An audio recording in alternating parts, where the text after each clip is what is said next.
She looked at the little girl's first-class boarding pass, laughed in her face, and shredded it right there in the aisle. She thought she was untouchable. She thought her money, her connections, and her skin color made her the owner of that plane. She screamed, "Go back to the back where you belong." But she didn't know who was sitting in the cockpit jump seat. She didn't know that the man she was demanding to see wasn't just the manager, he was the father. And when the truth came out at 30,000 feet, it wasn't just a seat she lost. It was everything. This is the story of how arrogance met the ultimate karma. The air inside the exclusive Diamond Horizon Lounge at JFK International Airport smelled of expensive espresso leather polish and old money. It was a place where silence was a currency and privacy was the ultimate luxury. Sitting in a high-back velvet armchair in the corner was Maya. She was 10 years old, with skin the color of deep mahogany and hair braided neatly into 2 buns held together by simple yellow ribbons. She wore a denim overall dress and a white t-shirt, clean, respectable, but decidedly ordinary compared to the Italian suits and designer silk surrounding her.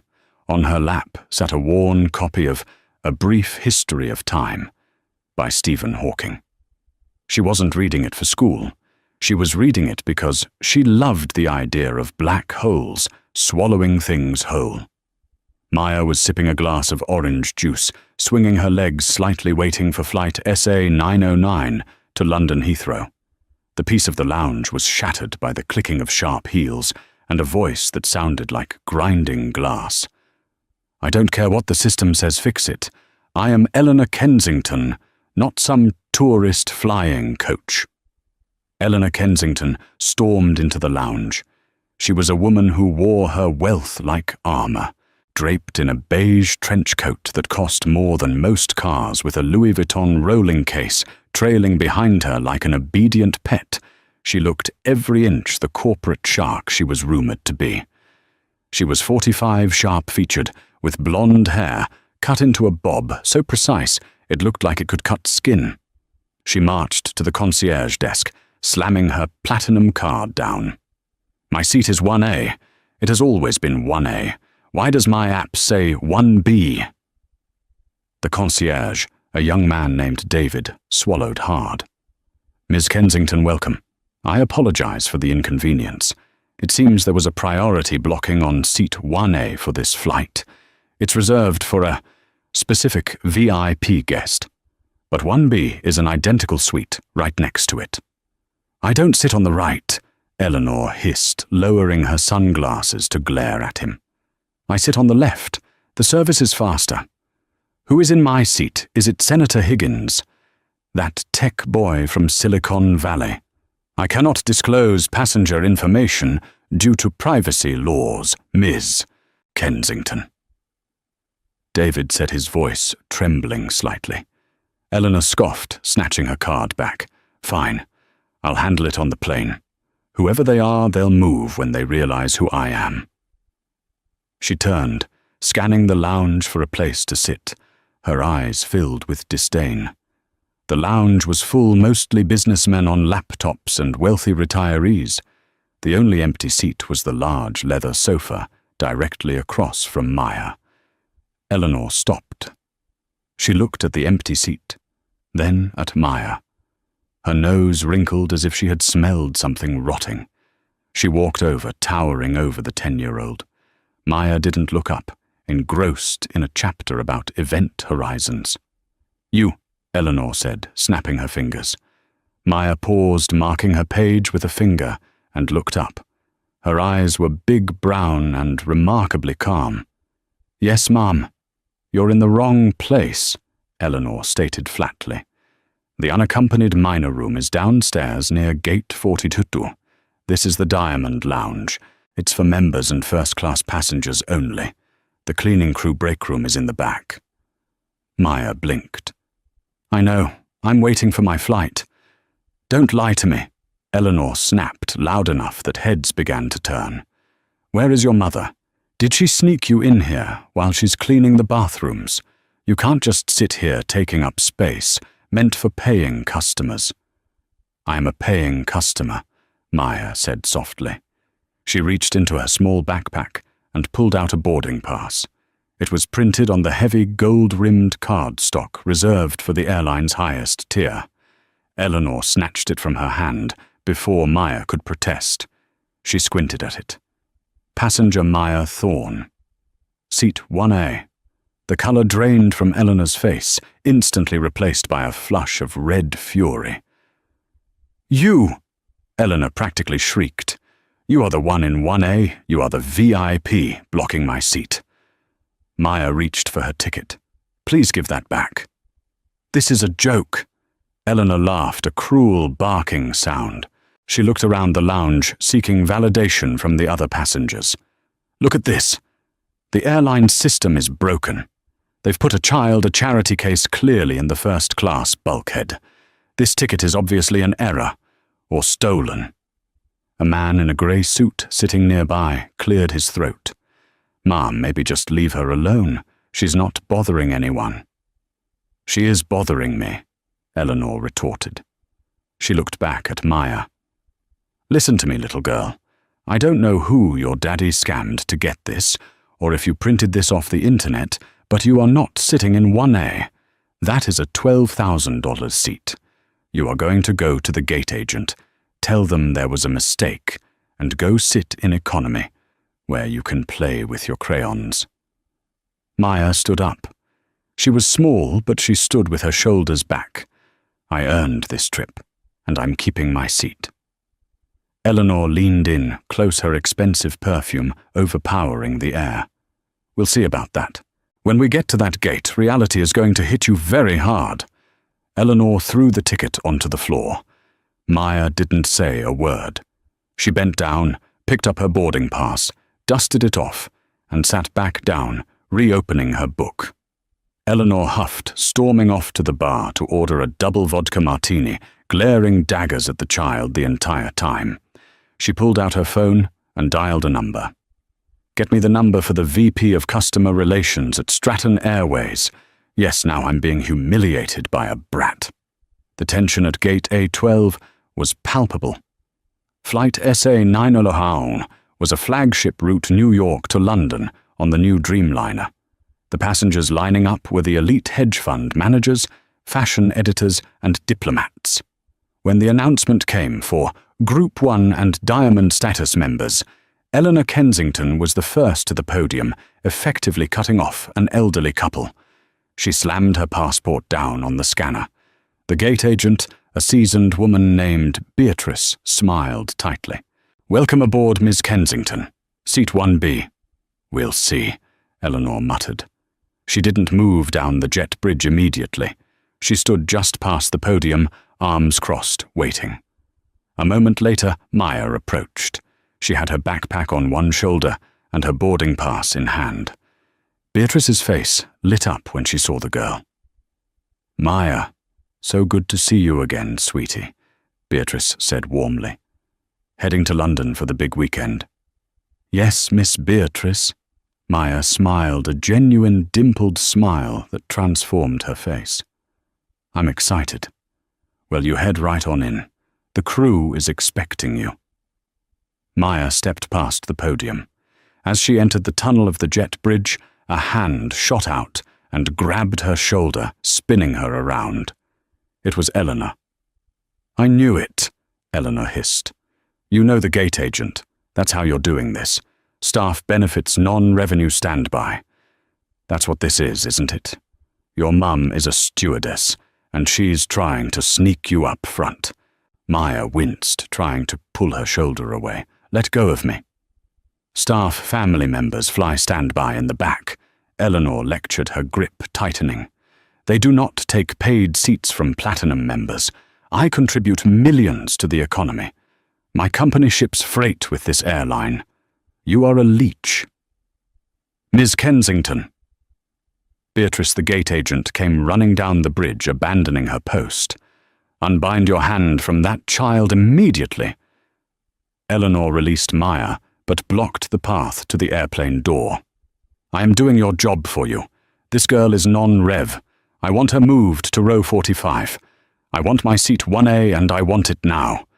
Maya has a confirmed ticket," Beatrice said, her voice stern. "And frankly, Miss Kensington, you are delaying boarding. Move to your seat or you will not fly today." Eleanor laughed incredulously. "You're threatening me. Do you know who I am? I know Richard Stratton, the founder's grandson. One phone call and you'll be scanning tickets at a bus station in New Jersey." Beatrice took a deep breath. She looked at Maya, who looked shaken, but held her ground. "Maya, go ahead, honey." Eleanor stepped aside, but as Maya passed, she leaned down and whispered, "This isn't over. You better not close your eyes on this flight." Maya hurried onto the plane. The first-class cabin of the Stratton Airways Dreamliner was a masterpiece of luxury. Individual suites with sliding doors, lie-flat beds and massive entertainment screens. Seat 1A was the prime spot, the most private, tucked away at the very front left. Maya settled in. A flight attendant named Sarah Young and kind-eyed immediately came over. "Welcome aboard, Miss Maya. Apple juice, no ice, right?" "Yes, please, Sarah," Maya said quietly. "Is everything okay? You look a little pale." "The lady in 1B, she's very angry." Sarah glanced at the manifest, then at the door, where Eleanor was stomping in. "Don't you worry about her. We've got you. Just put your headphones on." Eleanor threw her coat at Sarah without looking at her. "Hang this. And be careful it's chinchilla." She sat in 1B directly across the aisle from Maya. The privacy divider was down. Eleanor glared at Maya, who was trying to make herself small in the oversized seat. "Enjoy it while you can," Eleanor said, loudly, ensuring the other first-class passengers could hear. "Because once we're in the air, I'm going to have a chat with the purser. It's disgusting that standards have fallen this low. Letting unaccompanied children of the help sit here, it ruins the ambience." A man in 2A, a heavy-set, jovial fellow named Mr. Henderson, leaned forward.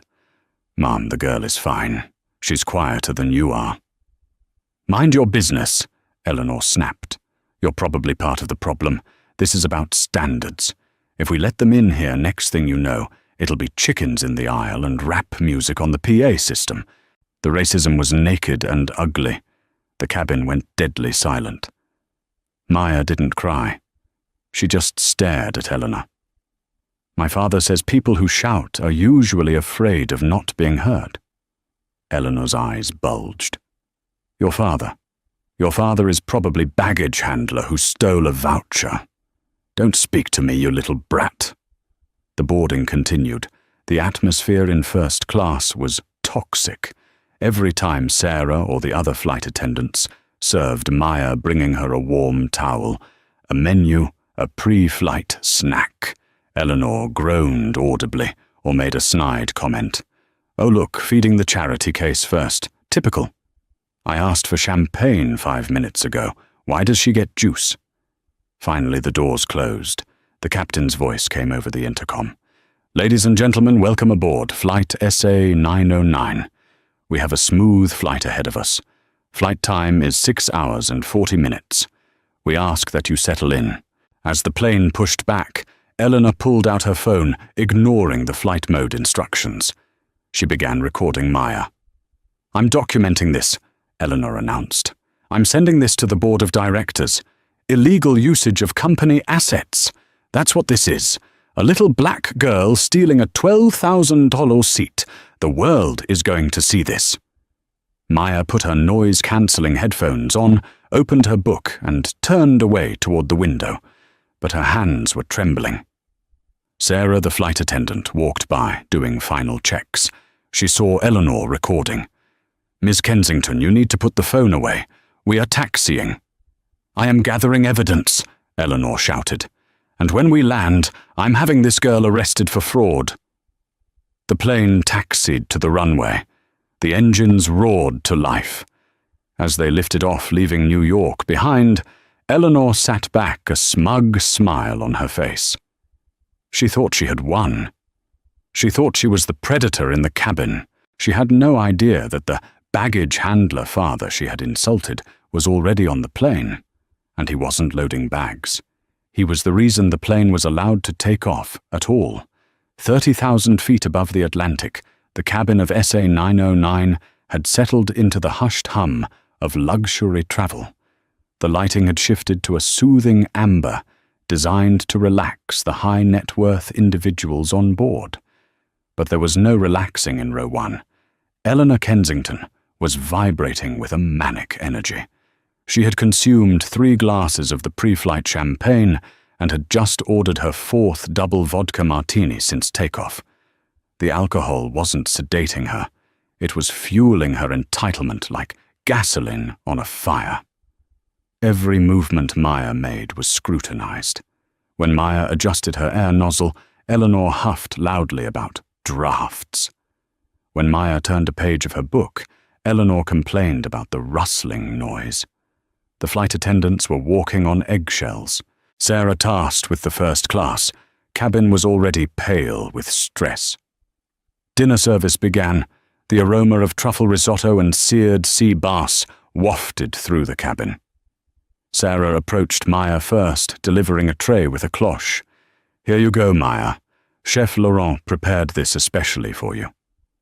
Sarah lifted the cloche to reveal not the standard menu items, but a perfectly roasted chicken breast with miniature rosemary potatoes and a small, intricate chocolate mousse shaped like a rocket ship. "Wow," Maya whispered, her eyes lighting up for the first time since the lounge. "Thank you, Sarah." From across the aisle, a sharp intake of breath sounded like a punctured tire. "Excuse me," Eleanor snapped, waving her empty glass. "What is that?" Sarah braced herself. "It's the young lady's meal, Miss Kensington." "I see that. Why isn't it on the menu? I didn't see rocket ship chocolate on my menu." "It's a special request meal, ma'am, ordered in advance."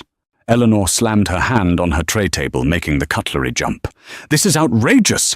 I am a Diamond Medallion member. I demand the same meal she is having, and I want to know why a non-revenue passenger is getting special treatment over paying customers." "Miss Kensington, your meal is the sea bass you pre-ordered," Sarah said, her voice trembling slightly. "And I assure you, Maya is a confirmed passenger." "You are lying," Eleanor spat. She leaned across the aisle, her eyes bloodshot. "Hey, little girl, enjoying your stolen food? Does it taste better, knowing your daddy probably begged the catering staff for scraps?" Maya dropped her fork. It clattered loudly on the porcelain plate. The joy of the rocket ship mousse evaporated. She shrank back into her seat, her appetite gone. "That is enough." The voice came from behind them. It was Evelyn, the on-board purser. She was a woman in her late 50s, British with an impeccable bob and a demeanor that had stared down unruly rock stars and foreign dignitaries for 3 decades. She had been observing the situation from the galley. Evelyn stepped between the seats, her presence formidable. "Miss Kensington, you have been warned by the gate agents, and now by my crew. Your behavior is disruptive, abusive, and entirely unacceptable. You will not speak to that child or my crew in that manner again." Eleanor laughed, a harsh, brittle sound. "Don't talk down to me, you glorified waitress. I know my rights. I am being subjected to a subpar environment because you let riffraff into first class. I'm going to ruin you. I will have your job." "You're welcome to try after we land," Evelyn said icily. "But for the next 6 hours this is my cabin, and you will abide by the rules of carriage. One more outburst and I will escalate this." Eleanor glared at her, momentarily checked by Evelyn's steel backbone. She retreated into her seat, muttering darkly about incompetence and lawsuits. The cabin breathed a collective sigh of relief. Mr. Henderson in 2A caught Maya's eye and gave her a sympathetic wink. Maya tried to smile back, but her face felt frozen. She didn't want the food anymore. She just wanted to escape into her book. She picked up a brief history of time, needing the comfort of cosmic distances. As she opened it, the plane hit a pocket of clear air turbulence. It was a sharp, sudden jolt. The book slipped from Maya's smaller hands, tumbled off her lap, slid across the aisle carpet, and came to rest right under Eleanor's footrest. Maya unbuckled her seatbelt to retrieve it. "Don't you dare move toward me!" Eleanor snapped, recoiling as if Maya were contagious. "My book, please," Maya said softly, pointing. Eleanor looked down. She saw the worn cover the picture of the man in the wheelchair among the stars. "This trash!" Eleanor sneered. She put the heel of her expensive stiletto directly onto the cover of the book. "Please don't," Maya cried out, her voice cracking. That book was special. It was a gift from her 9th birthday. Eleanor applied pressure, grinding her heel into the paper, tearing the cover. "Oops, clumsy me. Maybe you shouldn't bring garbage into first class." Then, with a swift kick of her foot, she sent the damaged book sliding under her own seat, out of Maya's reach. "Finders keepers," Eleanor taunted. Something inside Maya broke. It wasn't anger, it was pure heartbreak. She let out a sob, loud and raw. Sarah was there instantly. "Maya, honey, what happened?" "She stole my book, and she stepped on it." Maya pointed, tears streaming down her face now. Evelyn the purser was back in an instant. The gloves were off. "Miss Kensington, give the child her property back. Now." Eleanor took another sip of her martini, looking bored. "I don't know what she's talking about. She's hysterical. Probably off her meds. Maybe you should restrain her." Evelyn didn't hesitate. She reached down toward the floor under Eleanor's seat to retrieve the book herself. Eleanor moved faster than her drunken state suggested. She slapped Evelyn's hand away hard. The sound echoed in the quiet cabin. Evelyn stood up slowly. She cradled her stinging hand. Her face was utterly devoid of emotion, which was far more terrifying than anger. "You just committed a physical assault on a crew member during flight," Evelyn said, her voice chillingly calm. Sarah watched the cabin. "Do not serve seat 1B anything further." Evelyn turned on her heel and walked straight to the interphone on the wall near the cockpit door. She picked it up and pressed 2 buttons. The passengers in first class watched, holding their breath. They knew what that call meant. The chime that rang in the flight deck was distinct. It wasn't the standard, "We need coffee" ding. It was the priority alert. Up front, the environment was dark and serene, illuminated only by the vast array of screens and dials reflecting off the cockpit windows. The stars outside were unimaginably bright. In the captain's seat, left seat, was Captain Davies flying the leg. In the first officer's seat was F.O. Ramirez. Sitting in the jump seat behind them, observing the flight operations with a clipboard on his knee, was Captain Elias Thorne. Elias was a legend within Stratton Airways. He wasn't just a senior pilot. He was the system chief pilot, the man responsible for the standards training and discipline of every one of the airline's 4,000 pilots. He was a large man, 6'3", with broad shoulders that filled out his uniform. He had a shaved head, skin the color of midnight, and eyes that could spot a microfracture in a bolt from 10 yards away. He was known for 2 things: his absolute adherence to procedure and his fiercely protective nature over his crews. When the priority chime rang, Captain Davies answered. He listened for 10 seconds, his expression hardening. "Understood, Evelyn. Stay away from her. We're handling it." Davies hung up and turned to Elias. "Boss, we have a situation in first. Row 1, level 2 threat. Passenger assaulted Evelyn. It's the same woman Gate reported earlier." Elias Thorne didn't blink. He unbuckled his 5-point harness slowly, deliberately. He set his clipboard aside. Who is the other party involved? Elias asked, his voice a low rumble. Evelyn didn't say. Just that the woman is belligerent, intoxicated, and physically aggressive. Elias stood up in the cramped space. Even hunched over, he filled the cockpit.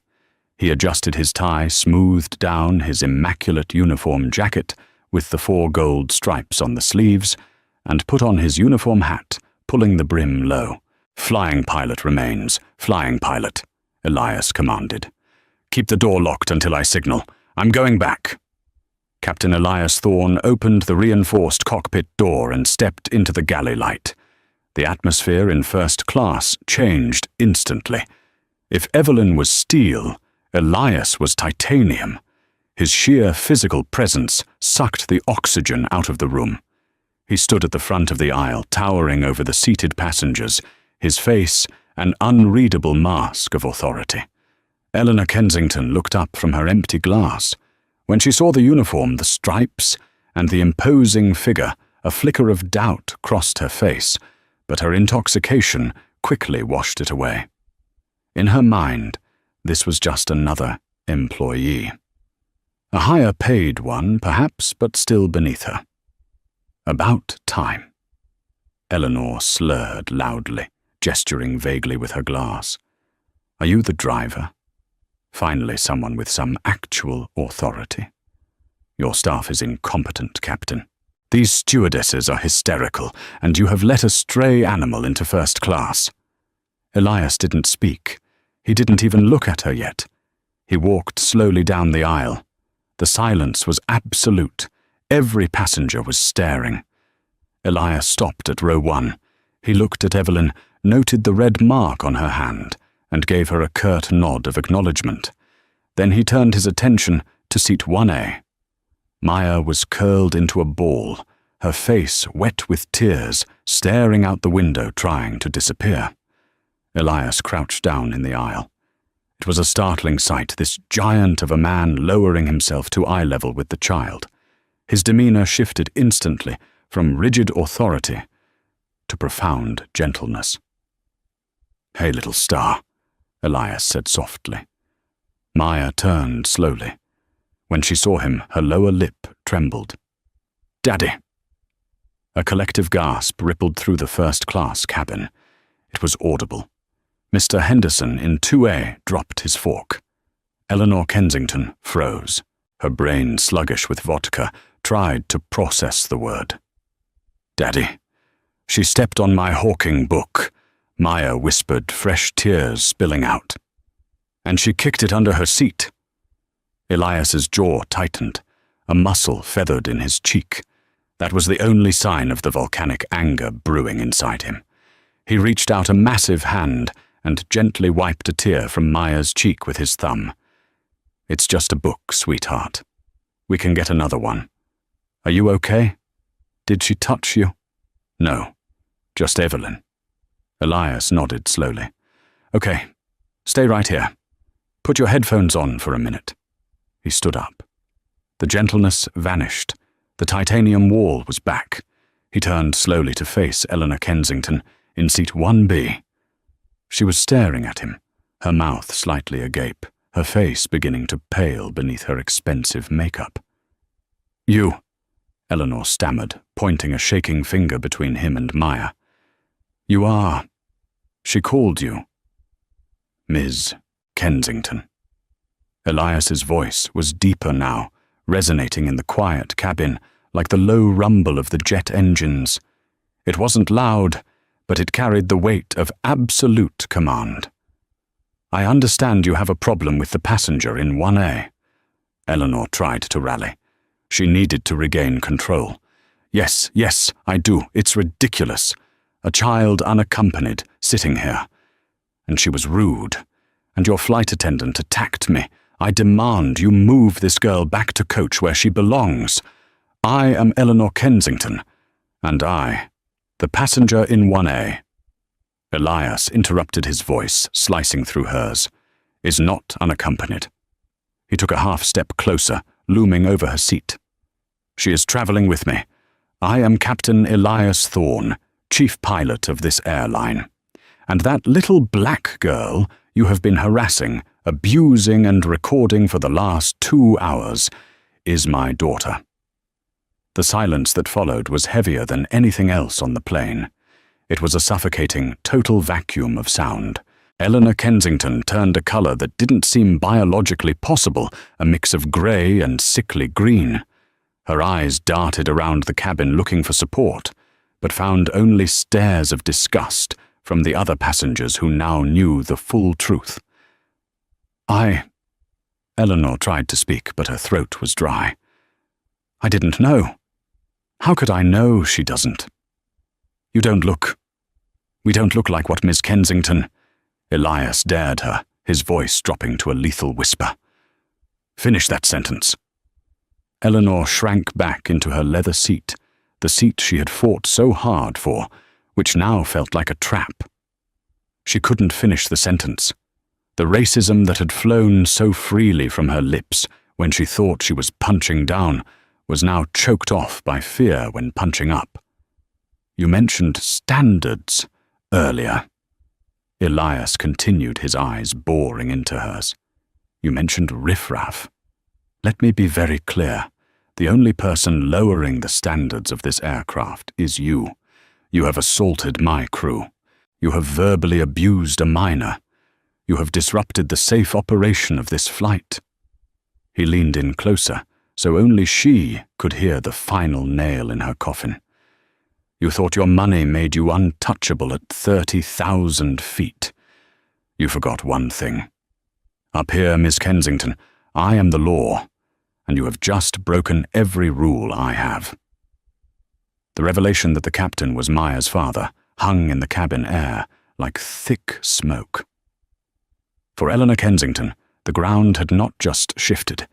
It had vanished, but the alcohol in her system combined with a lifetime of consequence-free behavior wouldn't let her back down. Her brain scrambled for a defense, a loophole anything to regain the upper hand. "This is nepotism!" Eleanor shrieked, her voice cracking. She stood up, swaying slightly in the narrow aisle, pointing an accusing finger at Elias's chest. "You're abusing your power. You're letting your family take up revenue seats. I'm going to report you to the FAA, to the shareholders, to everyone. You think you can intimidate me because you have a uniform. I am a Kensington." Elias didn't flinch. He didn't even blink. He looked at her with the dispassionate focus of a man watching a weather radar. "Sit down, Miss Kensington," Elias ordered. His voice wasn't a shout. It was a command sequence. "Now!" "I will not," Eleanor yelled. She looked around the cabin, desperate for an ally. "Why are you all staring? He's the villain here.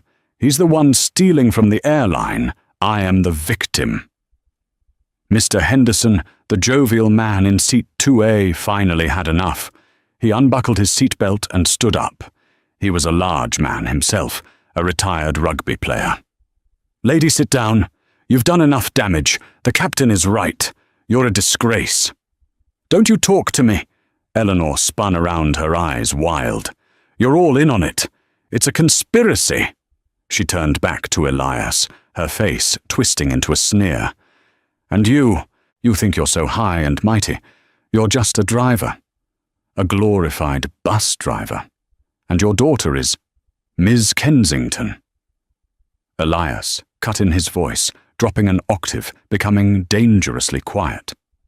"I am giving you a direct order to sit down and fasten your seatbelt. This is your final warning. If you do not comply, I will consider you a threat to the security of this flight, and I will treat you accordingly." "You wouldn't dare," Eleanor spat. "I'm a platinum member. I know your boss." "I am the boss," Elias said simply. Eleanor, fueled by blind rage and vodka, made a fatal mistake. She saw the pity in the eyes of the other passengers, the stoic resolve of the crew, and the fear in Maya's eyes. She wanted to hurt them. She wanted to smash the calmness that Elias projected. She lunged. It wasn't a coordinated attack. It was a clumsy, flailing attempt to claw at Elias's face, her manicured nails aiming for his eyes. "You ruin everything," she screamed. But Elias Thorne was not just a pilot. He was trained in self-defense and threat management. Before her hand could come within 6 inches of his face, he caught her wrist.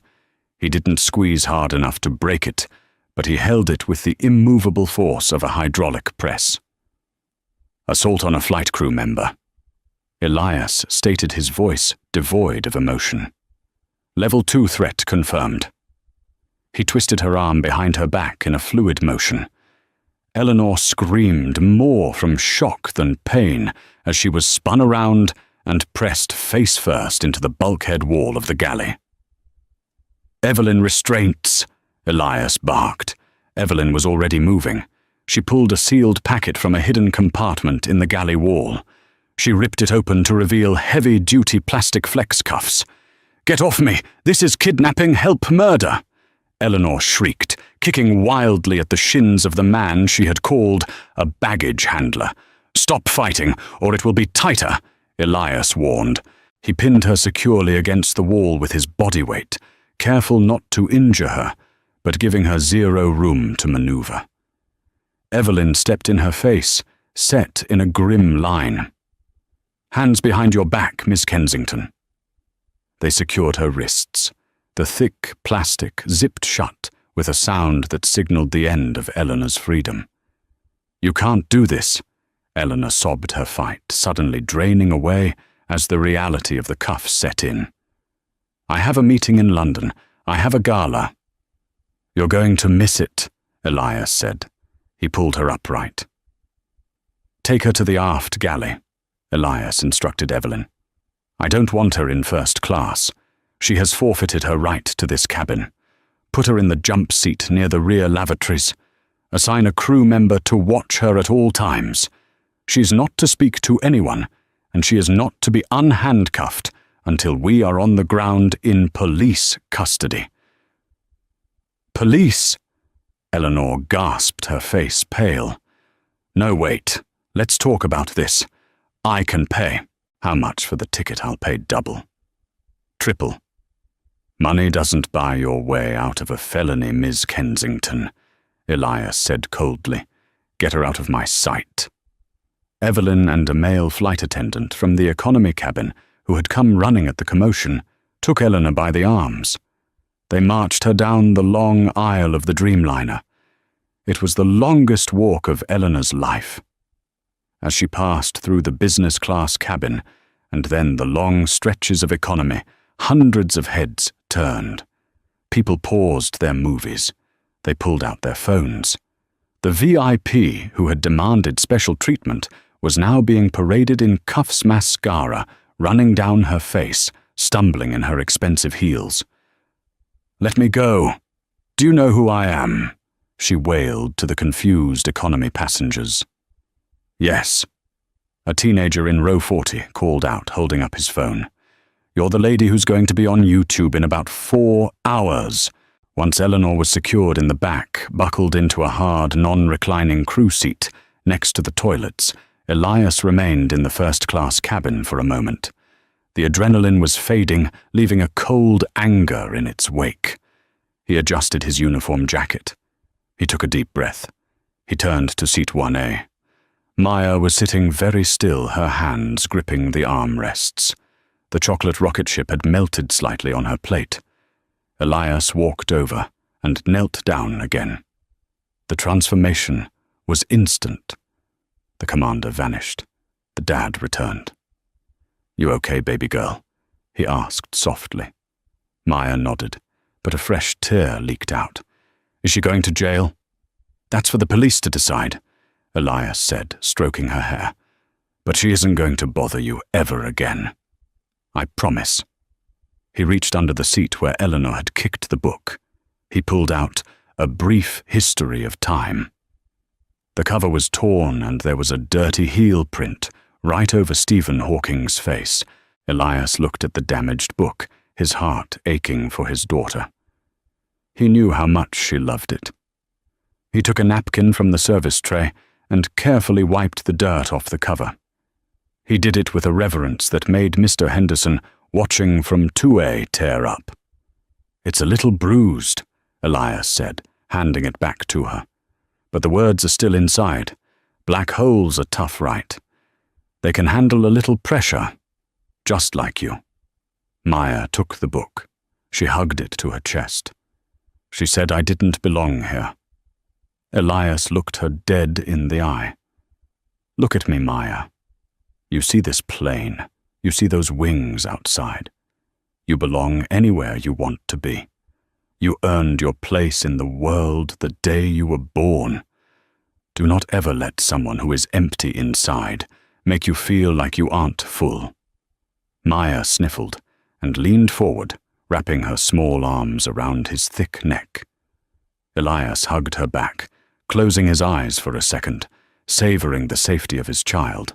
I have to go back to the flight deck now, Elias whispered. Captain Davies needs me to file the reports so the police are ready. Can you be brave for the rest of the flight? Sarah will stay right here with you. I can be brave, Maya said, pulling back and wiping her eyes. That's my girl. Elias stood up. He looked at the other passengers in first class who were watching the scene with rapt attention. Ladies and gentlemen, Elias said, his voice projecting clearly.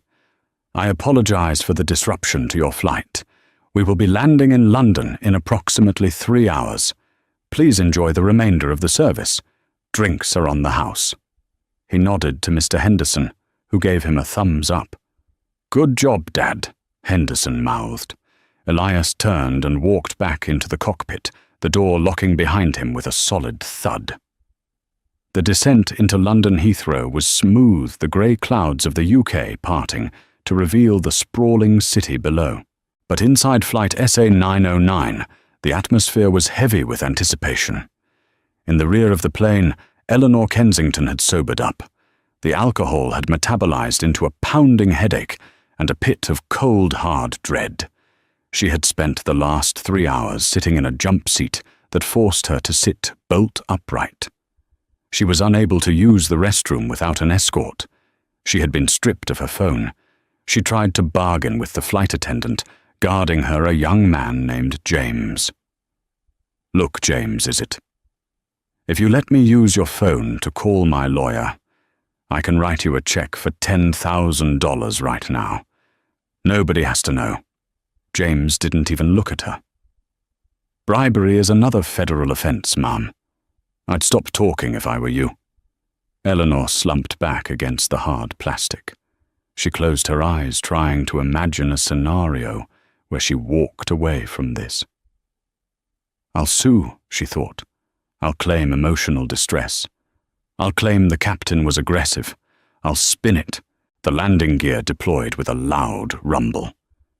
The plane touched down the reverse thrusters, roaring like a judgment. As the plane taxied to the gate, Captain Davies came over the PA system. Ladies and gentlemen, welcome to London Heathrow. Local time is 8:15 a.m. We ask that you remain seated with your seatbelts fastened. We have a security situation to resolve before general deplaning can commence. Please remain in your seats. This will only take a moment. The plane came to a halt at the gate. The seatbelt sign dinged off, but then immediately dinged back on. Through the window, passengers could see the jet bridge connecting. But down on the tarmac, something else was happening. 3 police cruisers, their blue lights flashing, had surrounded the aircraft. A black van marked Diplomatic Protection was also there, though clearly not for Eleanor. The forward cabin door opened. Usually the gate agents enter first. Not today. 4 officers from the Metropolitan Police boarded. They were wearing high-visibility yellow jackets and carrying the distinct authority of British law enforcement. They were led by a sergeant, a stern woman with a clipboard. Elias Thorne emerged from the cockpit to meet them. He spoke to the sergeant quietly for a moment, handing over a thick packet of paperwork, the incident report, the witness statements he had collected via the interphone, and the digital file of the cockpit voice recorder, which had captured the audio of the cabin during the assault. The sergeant nodded. Right. Where is she? Aft galley, restrained, Elias said. We'll handle it from here, Captain. Cheers. The police moved down the aisle. The first-class passengers watched them go. Minutes later, they returned. Eleanor was in the middle of the phalanx of officers. Her expensive trench coat was draped over her shoulders to hide the flex cuffs, but she couldn't hide the shuffle of a detainee. She looked small now. The arrogance had evaporated, replaced by the terrified realization that she was in a foreign country facing serious charges. As she passed row 1, she looked at the empty seat 1A. Maya wasn't there. Elias had moved Maya into the cockpit for the landing, letting her sit in the observer seat so she wouldn't have to see Eleanor being dragged off. But Eleanor saw the other passengers. Mr. Henderson in 2A locked eyes with her. He didn't look away. He slowly picked up his glass of orange juice and raised it in a mock toast. "Safe travels," he muttered. Eleanor opened her mouth to say something, perhaps a final insult, perhaps a plea, but the sergeant nudged her forward. "Move along, madam. Not a word." They escorted her off the plane, down the jet bridge, and straight into the back of a police van. There was no VIP lounge waiting for her. There was only a holding cell at the Heathrow police station and a call to a very expensive, very unhappy lawyer. Back on the plane, the tension broke. "Folks, thank you for your patience," Elias announced from the front. "The authorities have removed the disruptive passenger. You are free to deplane. On behalf of Stratton Airways, and from me personally, I apologize for the drama. Please check your emails. We have issued a compensation voucher to everyone on board for the disturbance." A spontaneous round of applause broke out in the first-class cabin. It wasn't polite clapping. It was genuine, enthusiastic applause. Elias went back into the cockpit and brought Maya out. She was wearing his captain's hat, which was far too big for her, slipping down over her eyes. She was giggling. "Ready to go to London, kiddo?" Elias asked, picking up her backpack. "Ready?" Maya beamed. As they walked out of the plane, the flight attendants lined up. Evelyn, Sarah, and the rest of the crew. "Bye, Maya," Sarah waved. "Enjoy the eye." Evelyn, her hand bandaged, where Eleanor had slapped her, leaned down. "You behaved with more grace than most adults I know, Maya. You're a credit to your father." Maya smiled shyly. "I hope your hand feels better, Miss Evelyn." "It feels much better now that the rubbish has been taken out," Evelyn winked. Elias took his daughter's hand. They walked up the jet bridge, not as a pilot and a passenger, but as a father and daughter who had weathered a storm together. At the top of the jet bridge, the gate agent, a British woman named Fiona, looked at the manifest and then at Elias. "Captain Thorne, there's a message for you from operations." Elias paused. "Go ahead." "They've already flagged Ms. Kensington's profile. A lifetime ban on Stratton Airways and all partner carriers, global alliance-wide. And it seems her company has already called. Apparently news travels fast on social media." Elias raised an eyebrow. "Social media?" "A video is trending, sir, from the passenger in 40C. It shows her ranting in the aisle. It has 2 million views already. Her board of directors is convening an emergency meeting." Elias looked down at Maya. "Well, looks like karma flies faster than a dreamliner." He adjusted the backpack on his shoulder. "Come on, little star. Let's go see some dinosaurs at the museum." "And get a new book?" Maya asked. "And get a new book," Elias confirmed. "Hardcover this time. It's harder to step on." They walked through the terminal, disappearing into the crowd, leaving the chaos behind them. Maya skipped a little, holding her father's hand tight. She knew now more than ever that the man in the uniform wasn't just flying the plane. He was flying her. And no matter how much turbulence the world threw at them, he would always bring her in for a safe landing.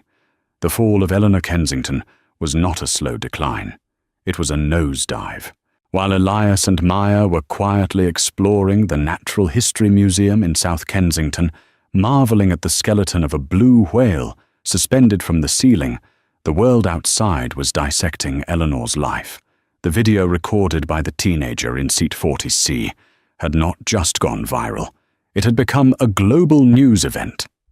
The hashtag #FirstClassKaren was trending #1 in 3 continents. The footage was damning the slurs, the assault on Evelyn, the kicking of the child's book, and the desperate screaming as she was dragged away. By Monday morning, the Kensington empire had crumbled. Eleanor sat in an interrogation room at Heathrow Police Station, stripped of her jewellery, her phone, and her dignity. Her lawyer, a high-priced solicitor named Mr. Sterling, entered the room with a grim expression. "Get me out of here," Eleanor demanded, though her voice lacked its usual venom. "Call Richard Stratton. Tell him I'll sue the airline for defamation." Sterling placed a tablet on the table. "There will be no lawsuit, Eleanor, and Richard Stratton won't take your call. In fact, he released a statement an hour ago." He tapped the screen. The press release from Stratton Airways was brief and brutal. Stratton Airways has zero tolerance for racism abuse of staff or the endangerment of our passengers. Ms. Kensington has been placed on the global no-fly list indefinitely. Furthermore, we are fully cooperating with the Crown Prosecution Service regarding charges of assault and interference with flight crew duties. "But my company," Eleanor whispered, her hands shaking. "I'm the CEO." "Not anymore," Sterling said, sliding a letter across the metal table. "The board of directors convened emergency session last night. Citing the morality clause in your contract, they have voted unanimously to terminate your position, effective immediately. Your stock options are frozen, pending an investigation into company funds you allegedly used for personal travel. You have lost everything, Eleanor." Eleanor stared at the wall. The woman who had laughed at a little girl's ticket because she thought she owned the sky was now trapped in a concrete box, grounded for life. She had wanted to be famous. She had gotten her wish, but not in the way she intended. Meanwhile, in a quiet bookstore in Covent Garden, the atmosphere was very different. Elias stood by the window watching the rain fall on the London streets. Maya came running up to him, clutching a pristine, hardcover copy of A Brief History of Time.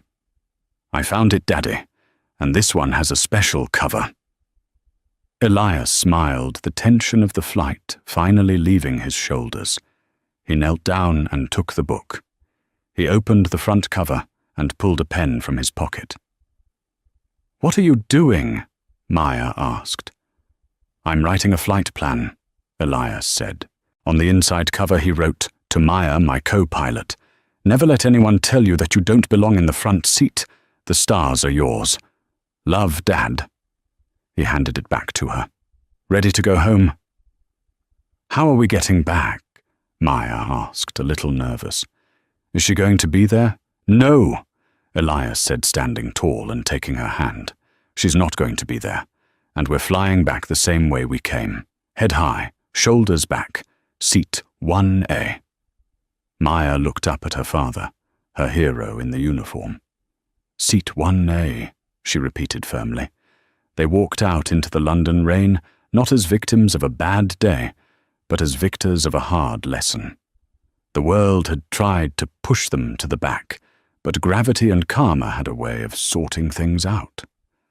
And as they hailed a cab, Maya held her book tight, knowing that while people like Eleanor might have money, they would never have what she had: a father who would move the heavens to protect her ground.